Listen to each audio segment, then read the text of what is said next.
ассалому алайкум бинандагони гиромӣ, барномаи ахборро мустақиман аз телевизиони Тоҷикистон манзуратон мегардонем. расидан ба истиқлоли комили энергетикӣ яке аз 4 ҳадафи стратегии давлату ҳукумати ҷумҳурии Тоҷикистон маҳсуб ёфта, тавассути бунёду барқарорсозии иқтидори нерӯгоҳҳои хурду бузурги барқи обӣ татбиқи он имконпазир мегардад.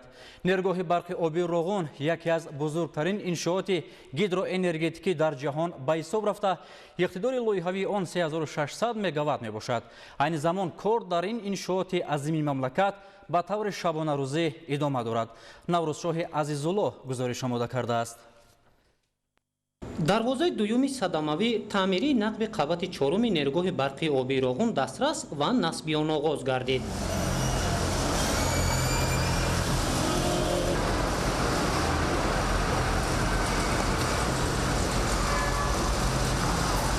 дарвоза тақрибан 120 тонна вазн дошта дар Тоҷикистон истеҳсол карда шудааст. дар маҷмӯъ дар ин ҷой 2 дарвоза насб карда мешавад ки аллакай якумаш омода аст. бо назардошти зарурат ҳангоми иҷрои кор таваҷҷӯҳ ба сифат дар меҳвари фаъолият қарор дорад. айни ҳол мо дар дарвозаҳои таъмирии нақби сохтмони қабати чорум қарор дорем. дар ин ҷо корҳои васлу насби оҳанфулузот ва дарвозаҳо иҷро карда шуда истодааст. чихеле ки дида мешавад, яке аз дарвозаҳо аллакай васлу насб шуда, корҳо дар тайёркунии дарвозаи дуюм идома доранд. Роғун пешравӣ аст, Роғун тараққиёт аст, Роғун манбаи нур аст. мо ифтихор мекунем ки дар ин иншооти аср кор ва фаъолият мекунем. ҳамин гуна бо рӯҳияи баланди хештаншиносӣ ва иродаи қавӣ ҳамарӯза корҳои сохтмонӣ дар қидаҳои гуногуни нерӯгоҳи барқи обии Роғун ҷараён дорад. дар қисмати баромадгоҳи нақби сохтмонии қабати чорум, корҳои таркишӣ ва хокбарорӣ, мустаҳкамкории канораҳои кӯҳ, пошидани маҳлули бетонӣ ва гузоштани анкерҳо ҷараён дорад. дар маҷмӯъ дарозии нақби қабати чорум тақрибан 1800 метрро ташкил медиҳад. корҳои сохтмону васлгарӣ аз ҷониби ҷамъияти саҳомии кушодаи Тоҷикгидроэлектромонтаж тавассути техникаву механизмҳои зарурӣ ҷараён дорад. натиҷагирӣ аз корҳо нишон медиҳад, ки сифат мутобиқ ба талаботи байналмилалӣ анҷом дода шуда, уҳдадориҳои касбӣ дар сатҳи баланд иҷро мегардад.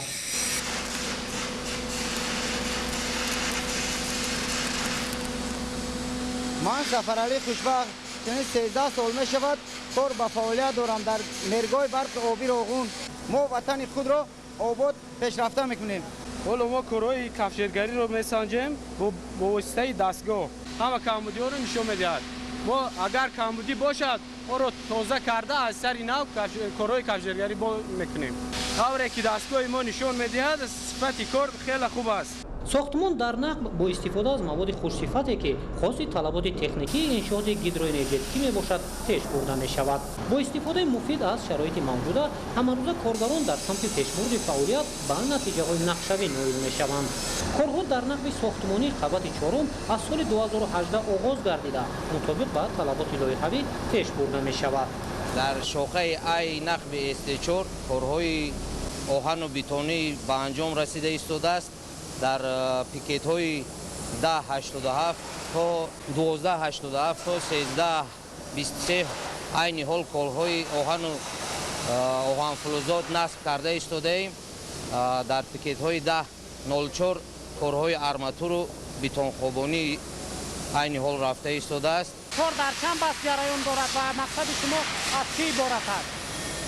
айни ҳол корҳо дар 2 баст ҷараён доранд. шабу рӯз мо кӯшиш карда истодаем корҳоро дар вақти муайян шуда ба анҷом расонем. корҳои металлконструксия дар 3 қисмат иҷро шудааст, ки аз тарафи 2 ширкат, яке Тоҷик ЗГМ, дигар ТГМ мебошад ва боз қисматҳои хобиндани бетон, арматурбандӣ дар дигар қисматҳо ҳам идома дорад.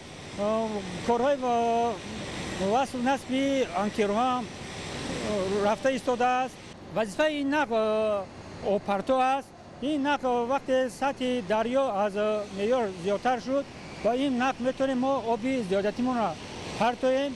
корҳои сементатсияи мустаҳкамкунии паҳлӯи чап ва рости ядрои сарбанд то сатҳи 1085 метр бо шумораи 551 парма ва сементатсия карда шуданд. сементатсияи мустаҳкамкунии паҳлӯҳои чап ва рости ядрои сарбанд аз сатҳи 985 метр то сатҳи 1110 метр идома дошта, аллакай 280 чоҳ парма ва сементатсия карда шуданд. корҳои сохтмонӣ дар сарбанди асосӣ, дар ядрои сарбанди асосӣ кашонидан ва хобонидани маводи гилхок дар ядрои сарбанд, корҳои сохтмонӣ дар бефи болои сарбанди асосӣ ва дар бефи поёни сарбанди асосӣ, корҳои сохтмонӣ дар нақби сохтмонии қабати чорум ки нақби опарто аст, дар минтақаи дарвозаҳои таъмирӣ, дар минтақаи дарвозаҳои садамавии асосӣ, дар шохаҳои нақби ст4а б, корҳои арматурбандӣ, корҳои бетони конструктивӣ ва инчунин дар баромадгоҳи нақби сохтмонӣ корҳои мустаҳкамкунии ёнаи кӯҳ бо воситаи мустаҳкам намудани анкерҳои ажега, пенеҳа ва пошидани набризбетон. Инчунин корҳои сохтмонӣ дар шахтаҳои идоракунии дарвозаҳои агрегатҳои якуму шашум, корҳои мустаҳкамкунии сементатсияи мустаҳкамкунанда рафта истодааст, корҳои мустаҳкамкунӣ дар гирду атрофи даромадгоҳи обқабулкунакҳои асосӣ ва инчунин корҳои сохтмонӣ дар шахтаҳои обгири агрегатҳои яку шашум рафта истодааст бо суръати баланд. роғун ободия, роғун пешрафта 2008 кор кардистем. роғун ободии мо роғун ободи тоҷикистон аст. мо дар ноҳияи ховалин ин 1 соли 8 моҳ аст мо дар инҷа кор мекунем.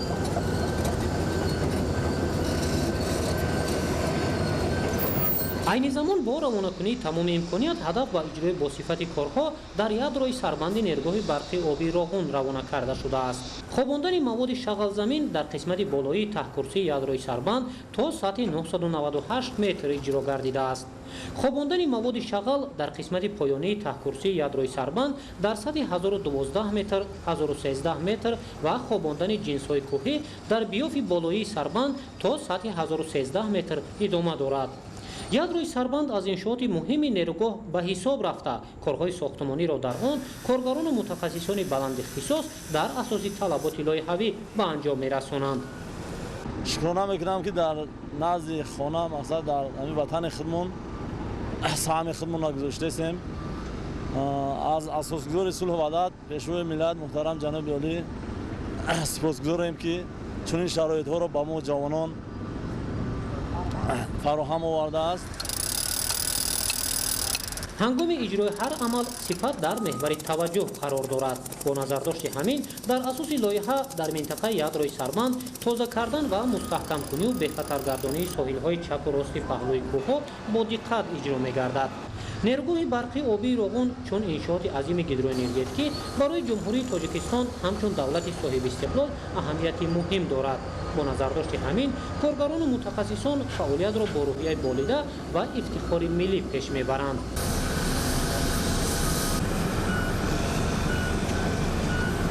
мо хатмкардаи факултети гидромелиоративии донишгоҳи аграрии тоҷикистон ҳастем. тамоми имкониятҳо мо барои пешбурди корҳои сохтмонӣ муҳайё ҳастем. маош сари вақт дар муҳлати муайяншуда таъмин ҳастем. хурду хӯрок, ҷои хоб, ягон камбудӣ барои пешбурди корҳои сохтмонӣ ягон монеагӣ дида намешавад. ҳама корҳо дар сатҳи зарурӣ. мо бисёр ифтихормандем ки дар ободии ватан саҳмгузорӣ кардем. ободии ватан ободии хонаи мост. мутахассисону коргарон ҳар амалро тибқи талаботи лоиҳавӣ иҷро намуда ҳамарӯза сифати корҳо санҷида мешавад.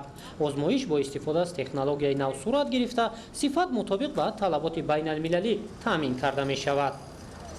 муддати 6 сол мешавад ки дар нерӯгоҳи барқии обии роғун дар қитъаи сарбанд ба ҳайси ҳисобчии қитъаи сарбанд бо шиори мо бо пешвои миллат кор ва фаъолият карда истодем. аввалан шукронаи давлати соҳибистиқлолии тоҷикистонро мекунем, баъдан шукронаи сарвари ғамхору миллат пешвои муаззами миллат мекунем ки бо кӯшиши шабонарӯзӣ ин марди бохират буд ки дар таърихи 16 ноябри соли 2018 якумин агрегати норигоҳи барқии обии роғун ба кор истифода бурда дода шуд. баъд аз 10 моҳи истифодабарии якумин агрегати нерӯгоҳи барқии обии роғун дар таърихи 9 сентябр ки ба рӯзи истиқлолият рост меояд дуюмин агрегат با اشتراک پیشوای معظم ملت به استفاده داده شد. من اولا به حق خواستم در این تاجیکستان صاحب استقلال و در تاجیکستان تنج آرام زندگی و فعالیت کرده. هرچند که نباشه در این نیروگاه برقی آبی راغون سهم خود را گذاشته دادم که این همه به شرافت پیشوای معظم ملت و خدمت‌های شبانه روزی پیشوای معظم ملت است که این تاجیکستان ما گلگل شکوفان ایستاده است.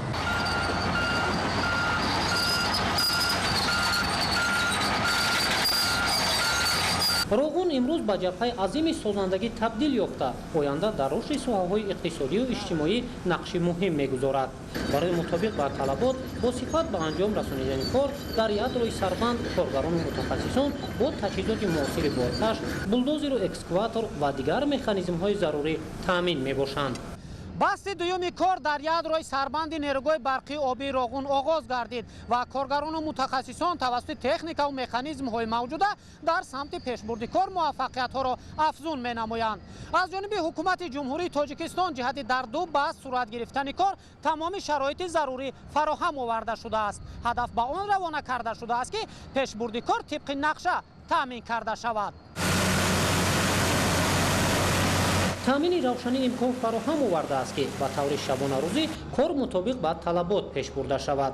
دسترسی به تکنیک و مکانیزم های ضروری هوسمندی کارگران و متخصصان را جهت با صفت به انجام رسانیدن کار افزون گردانیده است. امروز نیروگاه برقی آبی روغون به جبهه اساسی سازندگی به خاطر فردای درخشان تاجیکستان تبدیل یافته با اجرای سریوقته دستور سفارش‌های پرزیدنت جمهوری تاجیکستان پیشوای ملت محترم امامعلی رحمان همروزه در سمت پیشبرد فعالیت طبق نشاندادهای لایحه‌ای نتیجه‌های بلند به دست می‌آید. ما فخر از آن میکنیم که ما جوانان در نیروگاه برقی آبی روغون کار کرده سهم خود را گذاشته ایستاده ایم. در اینجا شرایط‌های ما مکمل و بسیار خوب است. ما از پیشوای ملت و جناب عالی سپاسگزار هستیم. ما امروز برای ملت همون آبادانی کرده ایستاده ایم که این به ما و خلقمون بسیار پیشرفتی بزرگ میباشد. ما در بحث دوم کاری یادروی نیروگاه برقی آبی روغون کار و فعالیت میکنیم. ما جوانان کوشش میکنیم که زودتر این کارهای ساختمانی رو به انجام رسانیم و با معاش بلند کار کرده ایستاده ایم. معاشمون بلند است، خوب است. در دو بحث صورت گرفتن کار امکان می‌دهد که روند ساختمان تیزانیده شود و آن مطابق با طلبات لایحه‌ای به انجام رسانیده شود. نیروگاه برقی آبی روغون یکی از بزرگترین انشاءات گیدروانرژتیکی در جهان به حساب می‌رود. اقتدار لایحه‌ای نیروگاه به 3600 مگاوات برابر بوده دارای 6 اگریگات میباشد. استفاده از منبع‌های برقرار شونده طبیعی در شرایط دگرگونشوی اقلیم و در همین زمینه رشد دادن ساحه انرژتیک در افضلیت سیاست حکومت مملکت قرار داشته به نفع جامعه جهان میباشد. همچون تنظیمگر کار میکنم. چون که دیده است کار در دو بس رفته ایستاده است. این زمان بس دوم کار میکند. ما با تکنیک و لازماتی در لازمات تامین کرده هستیم. ما کارمندان با همه شرایط خوب و چی مهیا هستیم. آینده تاجیکستان روشن است. ما کارا صمیمانه پیش برده ایستاده ایم. حرکت میکنیم که کار و فعالیت خوب کنیم و آینده تاجیکستان روشن باشد. نیروگاه برقی آبی روغون از انشاءات کلانترین گیدروانرژتیکی مملکت به حساب رفته آینده به رشد دوچند تمام ساحه‌های خواجگی خلق مملکت مساعدت میکند. امروز کارهای ساختمانی با توجه و نظارت پیوسته اساسگزار صلح و وحدت ملی پیشوای ملت پرزیدنت جمهوری تاجیکستان محترم امامعلی رحمان جریان دارد. فراهم بودن شرایط و دستگیری پیوسته رهبر دولت عزم و اراده کارگران و متخصصان را قوی گردانیده هدف همه به اجرای سفارش‌های رهبر دولت با صفت و مطابق با طلبات لایحه‌ای به انجام رسانیدن کارها در نیروگاه برقی آبی روغون روانه کرده شده است. نوروزشاه عزیزالله محمد سعید کمال، صدرالدین ابراهیم، اخبار. با مقصد استفاده با ثمر هر قطعه زمین کره‌ای آبی و در یک سال گرفتن 3 و از این هم حاصل زیاد، امسال کشاورزان جمهوری موافق دورنما میدان کشت تکراری را باید به 194,000 گکتار رسانند. گزارش گلچهره ستار ادامه بخش همین موضوع است. با مقصد استفاده ثمرناک و عاقلانه هر قطعه زمین کارم آبی و گرفتن منفعت بیشتری اقتصادی و افزون نمودن استحصال محصولات خودی، امسال خواجگی‌های دهقانی و جمعوی در کشت تکراری، جواری مکه برای دان، شالی، سبزیجات و پولیزی، زراعت‌های تکنیکی و دیگر نمود غله‌دانگی‌ها را کشت نموده، امید دارند که تا فرارسی فصل سرما از نتیجه مهنت ثمری دلخواه به دست آورده در فراوانی بازارهای داخلی و قانع ساختن طلبات استعمالی اهالی سهم می‌گذارند. تاجیکستان عبارت از 11 منطقه اگراقلیمی است و این منطقه از همدیگر با باد و هوا، یعنی که طبیعت و عامل‌های فرآورسی طبیعت همدیگر فرق می‌کنند. خصوصاً وادی‌هایی که ما داریم، این وادی وخش است، قسمت جنوب غربی تاجیکستان، منطقه ناحیه‌های کولا و وادی حصار و وادی‌های سوخت، این منطقه‌هایی میباشند که خیلی اقلیمی بای دارند.